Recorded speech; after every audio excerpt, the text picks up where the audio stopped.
standing at Buffalo Creek, which is the newest rapid on the South Fork of the Boise. This rapid was created in a big blowout last year, and it created one of the biggest challenges that we're going to see on the South Fork for some time to come. This rapid has got multiple sections in it, and those multiple sections, any one of them, if you have a challenge within it, can lead to catastrophic failure in the next section. The rapid itself may look to some people like it's very runnable, but it does have some hazards that are ever-changing and are going to create some challenges. The biggest challenge that most people will have when they get to this location, they may look at the rapid and make a decision that it is runnable.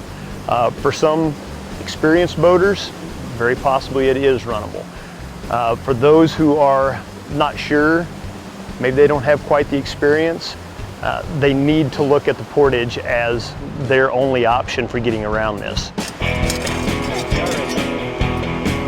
The crew from the Elmore County Search and Rescue, the Forest Service, decided that this would be a great opportunity for us to improve the Portage by moving the rocks, moving the wood, and actually cutting a few trees in order to make this a lot safer and easier portage around this rapid. We were lucky enough to not have cliff walls.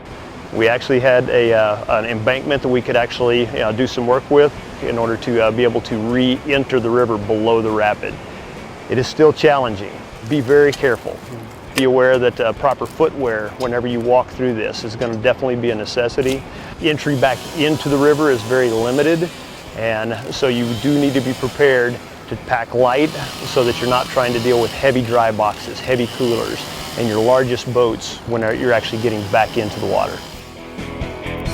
The portage that we just put in here is going to allow folks for options, and I think that's the real key thing. We don't want folks to look at the rapid and think there's no way around this. We want them to look at it and say, what's the smartest decision we can make? And if that is to portage for them, we wanted them have that to where they could do it successfully.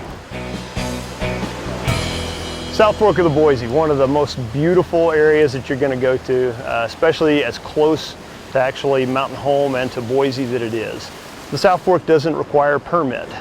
You can launch on this one without, and the fact that it doesn't have a road running right beside of it.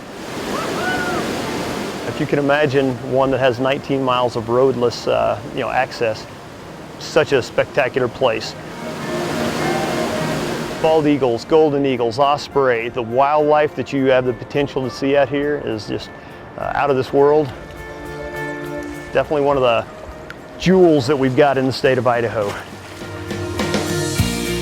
The South Fork from Danskin Bridge down to Neal Bridge has basically 2 or 3 separate areas in it that when we talk about rafting. The upper stretch of it, it's a very nice leisurely float that at the 1600 flow, very navigable, easy to get down through. It is private property on both sides, so definitely respect that. No camping, and limit your getting up on the banks unless you absolutely have to. Once you enter the actual canyon area where the river's going to get much narrower and start to pick up speed, for a period through about mile 7 or 8, you won't see many rapids, but you will see more difficult walls of the canyon in order for you to potentially get out of. Once you've actually gotten in down to the rapid areas, getting out from the river itself takes a great deal of knowledge of where roads and access points might be. As you get down to some of these rapids then, you pretty much are on your own. There are not many ways out of the canyon until you actually get down to Neal Bridge.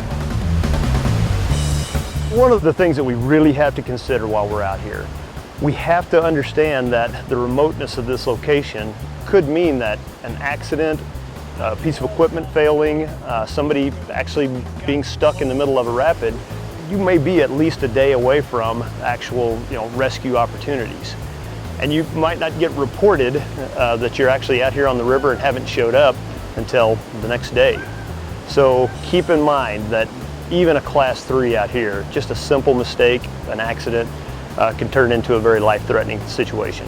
Okay, all forward.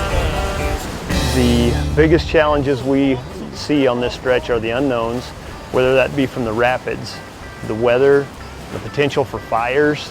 Everything put together means that you really do need to have a great game plan when you come down here.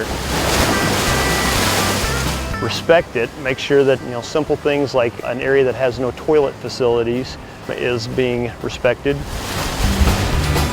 Take care of your water situations before you come down here, and by all means leave notification. Make sure you have a game plan for folks to know when you're supposed to be here and when you're supposed to be coming out.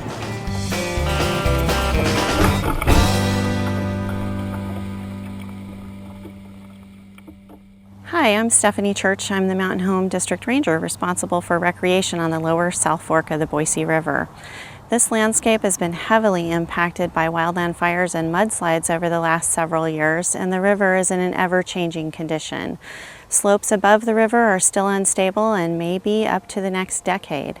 I urge you to gather as much information as you can before you launch, and it's a beautiful river, and I hope you enjoy your experience.